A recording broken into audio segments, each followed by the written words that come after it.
Good morning, Sir Pumbalan. My name is Lee. Okay, so for today's experiment, Lab1 experiment is about we need to determine the resultant force, okay, by using the parallelogram diagram based on the angle ratio that required between the F1 and F2.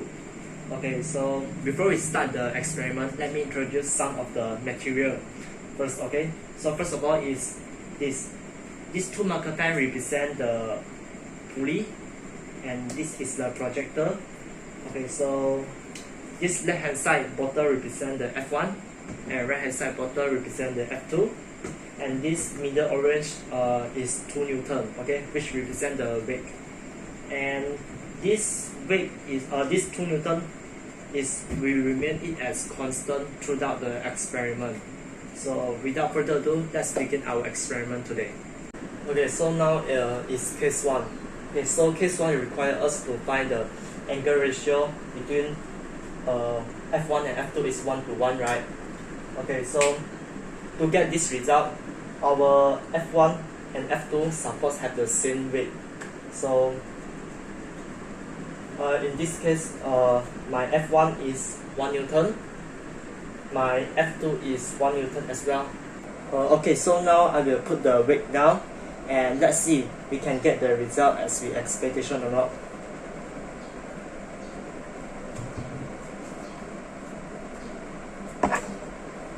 So we put the projector behind the line. It seems like it is equal. One ratio is 1:1. So we plot the point first. After that, we will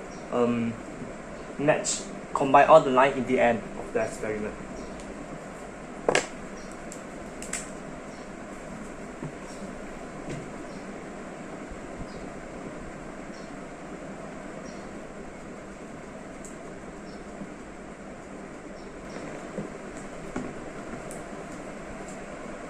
So now we move on to case 2. So in case 2, the question requires us to find the angle ratio, which is 1:2 in between the force 1 and force 2, right? So from the theory, we know that the bigger the forces, the smaller the angle. Okay, so now in order to find the angle ratio 1:2, our F1 must 2 times larger than our F2. So in this case, our F1 is 2 Newton and our F2 is 1 Newton. Okay, so now I will put down the weight and let's see what will happen.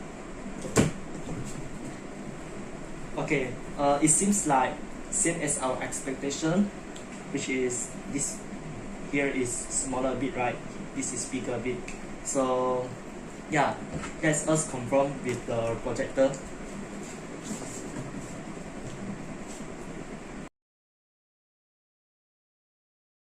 Seems correct, and we now use our marker pen to plot it, and after that we will combine it later.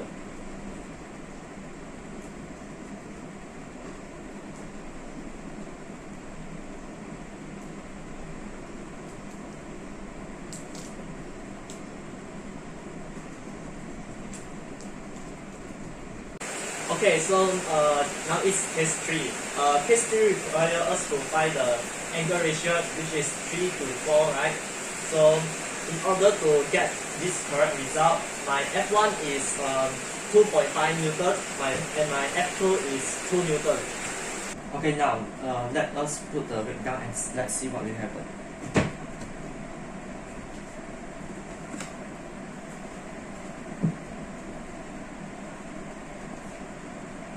Okay, now inside the two forces angle is 100, so it seems correct. Okay, let us plot first.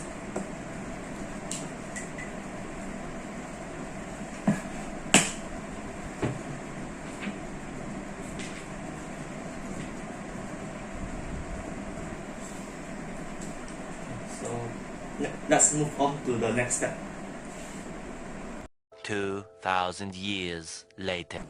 Okay, in case 1, our force 1 is 1 Newton and our force 2 also 1 Newton, right? So we measure and draw the line. So 1 Newton is 5 cm. 1 Newton is 5 cm. So this is F1, this F2. Okay, so now we find the angle between them.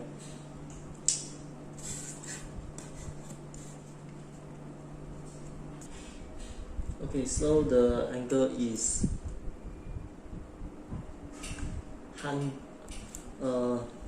60 to 120. 60 to 120. Okay, which means that 60 inside here is 60 degree.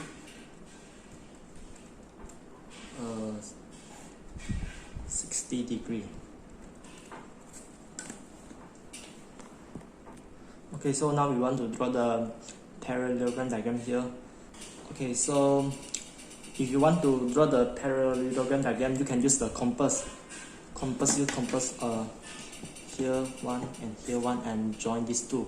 But I don't have the compass, so but still can do. So we take 300 x 60 minus 60 and 60, which is 120, and we get 240.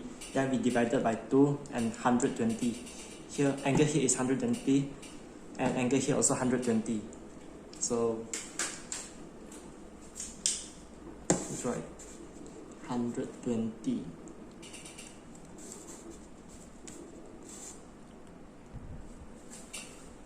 So here also by 120.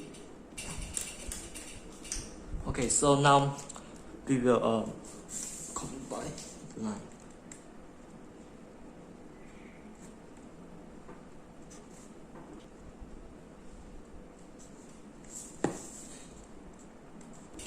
So here is the intersection point, right? So draw here.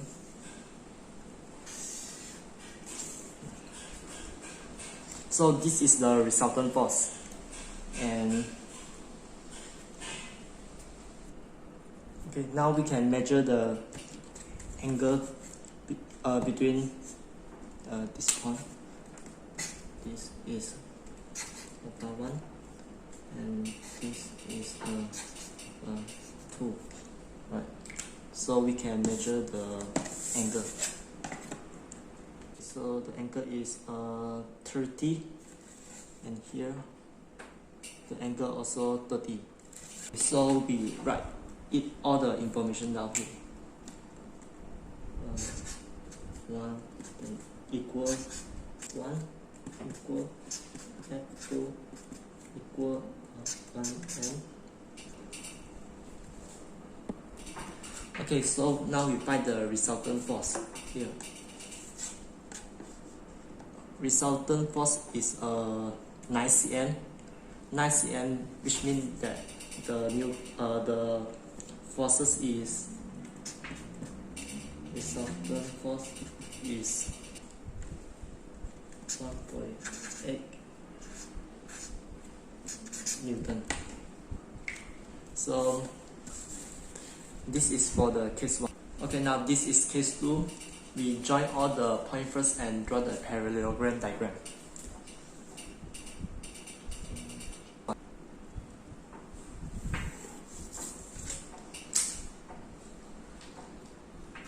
Okay, now F1 is 2 Newton, then 1 Newton equal to 5 cm. So our F1 is 5 cm, 10 cm. And our this is F1, and our F2 is 1 Newton, which is 5 cm.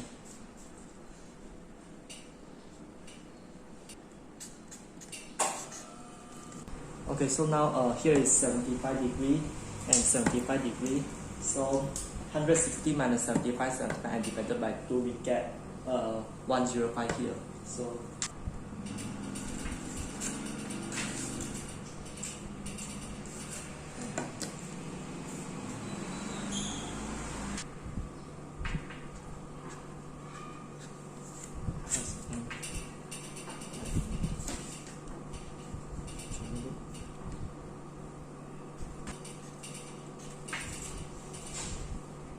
So here is resultant force.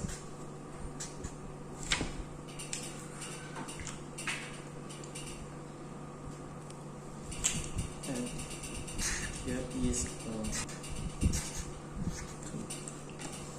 okay, so now we find the angle, see whether they are ratio 1 to 2 or not. This angle is 25. Alpha 1 is 25 and alpha 2 is 50. Yeah, so correct. Ratio 1 to 2. And now we want to find the resultant force. Resultant force is 12.5. So we can do the calculation. So the resultant force is 2.5 Newton. Okay, that's all for case 2. Okay, so now it is case 3, and we draw the parallelogram diagram first to determine the resultant force. Okay, join the line. Okay, now 1 Newton equal to 2 cm. So our F1 is 2.5 Newton. F1 is 2.5 Newton, and our F2 is 2 Newton. So in this case, 1 Newton equal to 2 cm, and our F1 is 5 cm.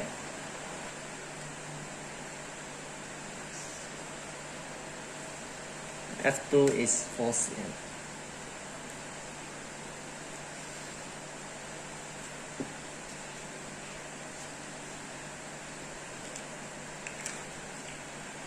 Okay, so now we measure the angle here, which is 100. Here is 100. So 100, 100, and remains 360 minus 100 means, and divided by 2. So here is 80. So now we got 80 degree. Okay.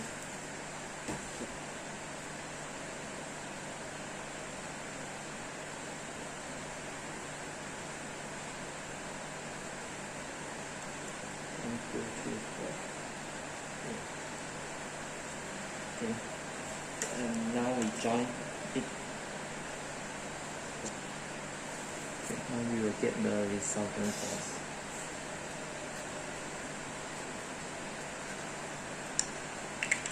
Okay, so now we measure the theta, whether it's correct or not, ratio 3 to 4.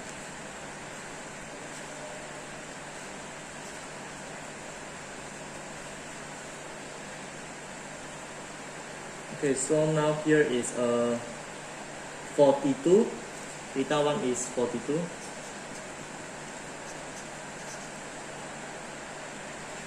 And theta 2 is 58, which is correct, right? 3 to 4 ratio. Okay, so now we find the resultant force. Resultant force is 6 cm. 6 cm, which means that 3 Newton. So our resultant force is resultant force is 3 Newton. So that's all for case 3.